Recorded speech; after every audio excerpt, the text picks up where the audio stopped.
We're back with another edition of Political Bytes out of Times Square, New York.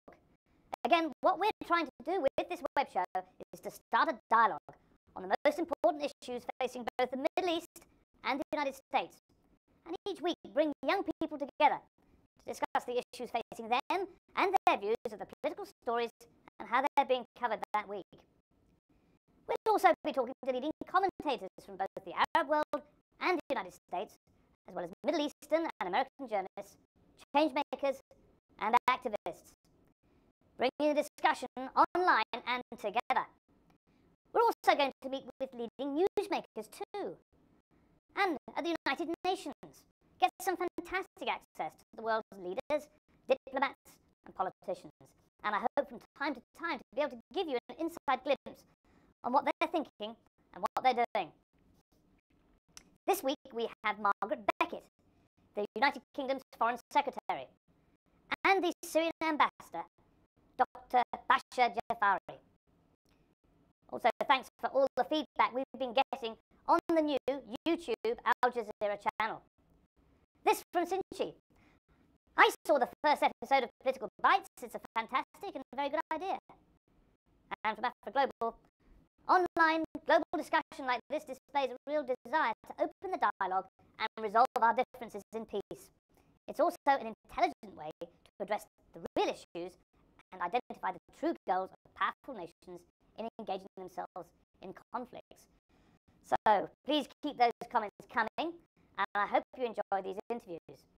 First of all, I'm going to introduce Dr Bashir Jafari, the Syrian Ambassador to the United Nations. He came to speak about and talk with me about the Middle East, the peace process, and also about the possibility of opening a dialogue with the United States. Now, so I wonder if you could respond to the periodic allegations there have been that insurgents have crossed the border from Syria into Iraq. And on that, has the Iraqi administration been in touch with Syria to ask for help in bringing about a peaceful situation in the country? Does this have to wait until foreign forces leave Iraq? The issue of Iraq is more transparent than any other issues actually in the Middle East. Syria shares with the international community the fact that Iraq was invaded. Iraq is occupied by foreign troops. So for us, this is not a secrecy. For the international community, this is not a secrecy. Even for the American public opinion, everybody knows that the American, with the help of the British, they invaded Iraq. When you make a mistake, you assume the consequences. Because what happened in Iraq was a big mistake. It was about lies. People were justifying their invasion of Iraq by saying that there were weapons of mass destruction, by saying that there was some kind of cooperation between the Iraqi regime of Saddam Hussein and Al-Qaeda. All these allegations turned to be false, as you know. So the basis of all justifications provided by the occupiers turned to be wrong, which means that the catastrophe in Iraq right now is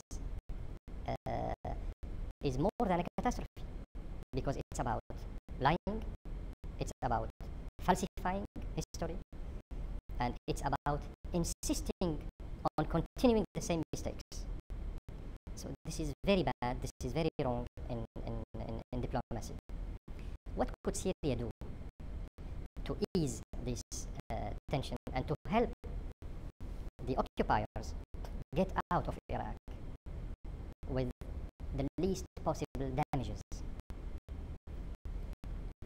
Let me tell you that all the prime ministers of Iraq, all of them, those who were appointed by Mr. Bremer, or those who were elected by the Iraqi people, all of them came to Damascus, plus dozens of Iraqi ministers, plus hundreds of Iraqi chief of tribes, plus all chief of political parties in Iraq. We stand at an equal distance vis-à-vis all Iraqi political forces, and this is where the strength of Syria is. We have connections to everybody in Iraq. All of the Iraqis trust Syria, and this is a key word. They don't trust anymore the occupiers, but they trust Syria. And this is why we receive on a daily basis dozens and hundreds of Iraqi politicians. It's not strange neither that 1,400,000 Iraqis choose to seek refuge in Syria. Why they have decided to come to Syria? Why they didn't go to Turkey or to Iran? They have chosen to come to Syria, and they are still coming to Syria on a daily basis. Just for your information, every morning 3,000 Iraqis enter Syria. Every morning 3,000. So they trust us. They know that going to Syria would bring to them stability, peaceful solution to their problems, and refuge. They are running out of Iraq, fearing for their own lives. You know what's going on in Iraq right now. At the same time, we asked the American authorities in Iraq since 2004 to provide us with technical assistance to strengthen the efficiency of our monitoring of the border. They haven't provided us yet anything. They said at the beginning, look, we have problems in the Congress. We might not be able to pass such a deal with you. Why don't you look for this deal with the British? We addressed ourselves to the British, and the British gave us the same answer. Why don't you seek this material somewhere else? If they were really honest about monitoring the border, they would have provided us with this technical assistance we asked for since 2004. The issue is that the American administration don't want to close this file with Syria. They want to keep this file of the border with Syria in order to exert pressure on us, politically speaking, because of our stand vis-à-vis the occupation of Iraq. Our border with Iraq is something like 600 kilometers. The day the American administration would be able to control the US-Mexican borders, we would be able to control our border with Iraq. President Bush commissioned the Baker-Hamilton report, and that recommended dialogue with Syria. That dialogue is still yet to happen, but if President Bush were to change his mind, would Syria have any preconditions before joining in? The whole progress we have achieved with the Israelis during the peace talks, during 10 years of peace talks with the Israelis, peace talks that ended on the year 2000, as you know, after the Israeli went out of the peace talks, Syrian Israeli peace talks, at the time of Barak, after the visit of Sharon to the mosque, Al-Aqsa in Al-Quds, Jerusalem. During 10 years, we have achieved a lot in these peace talks, with the Israelis having the American delegation for witness. So the Americans have been involved in these peace talks. And I would recommend you referring to the memoir of Mr. Clinton, the memoir of Mrs. Madeleine Albright, the memoir of Dennis Ross, and all those who were involved in the peace talks. And you would see by your own eyes that what we are saying is absolutely right.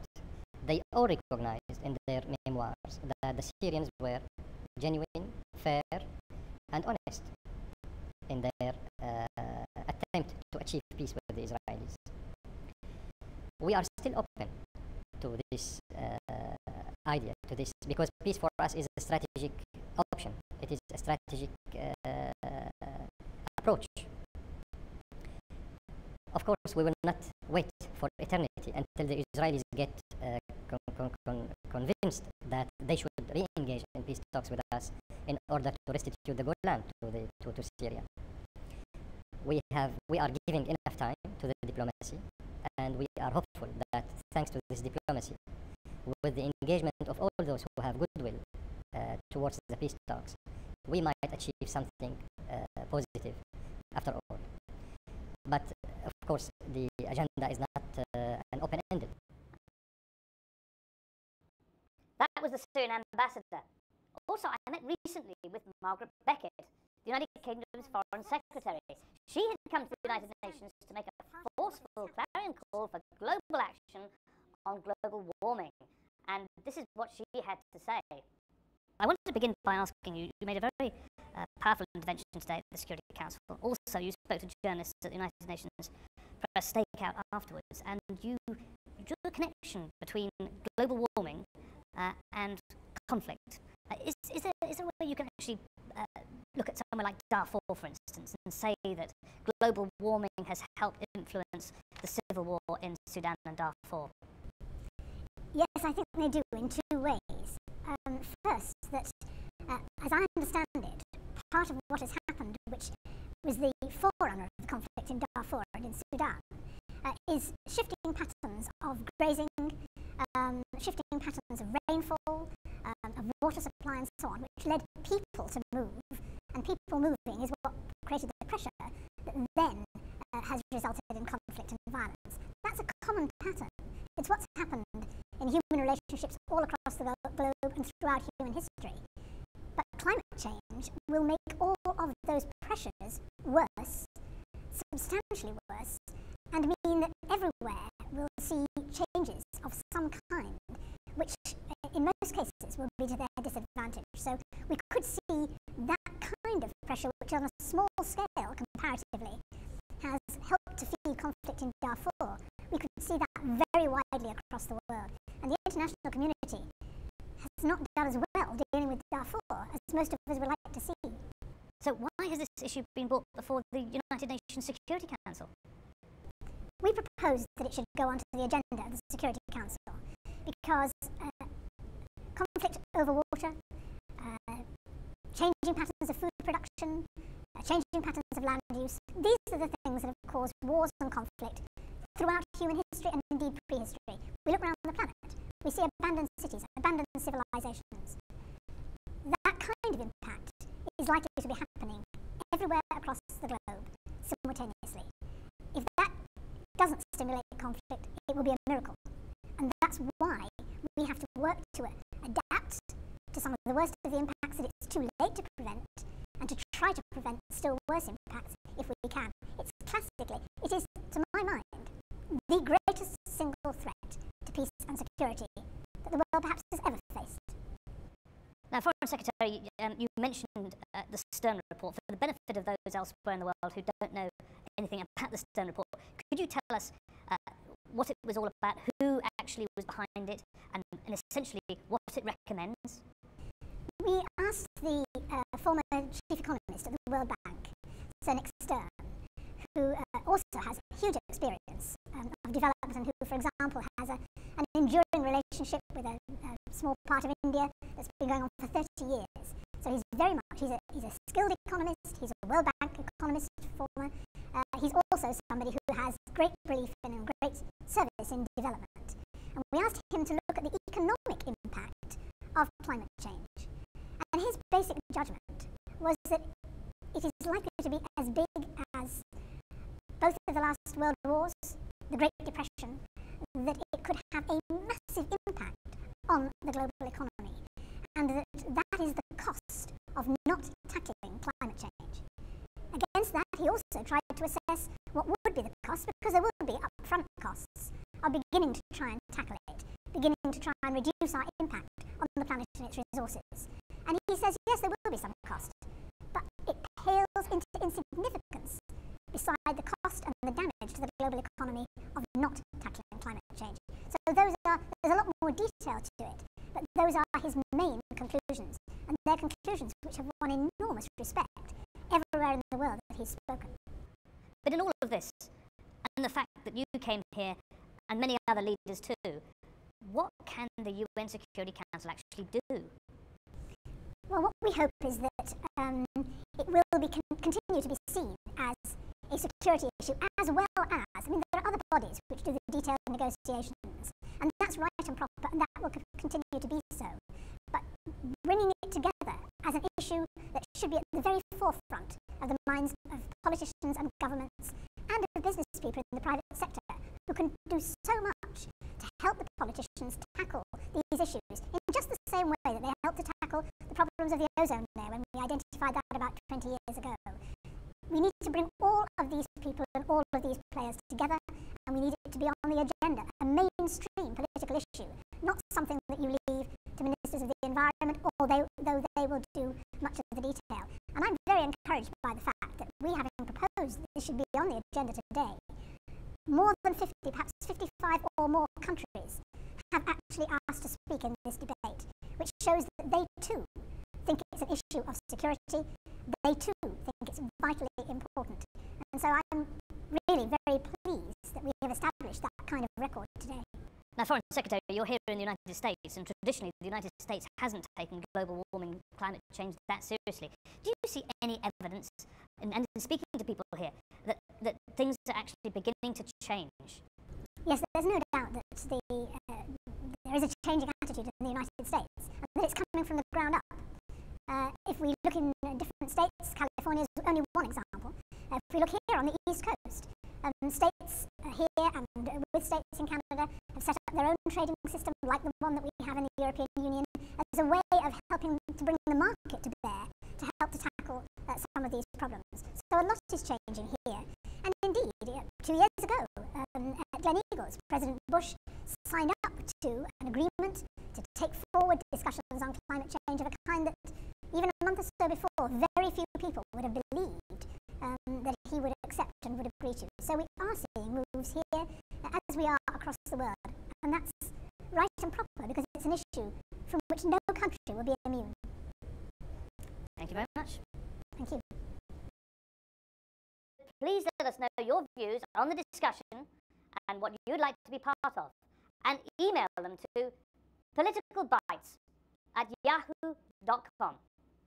See you soon.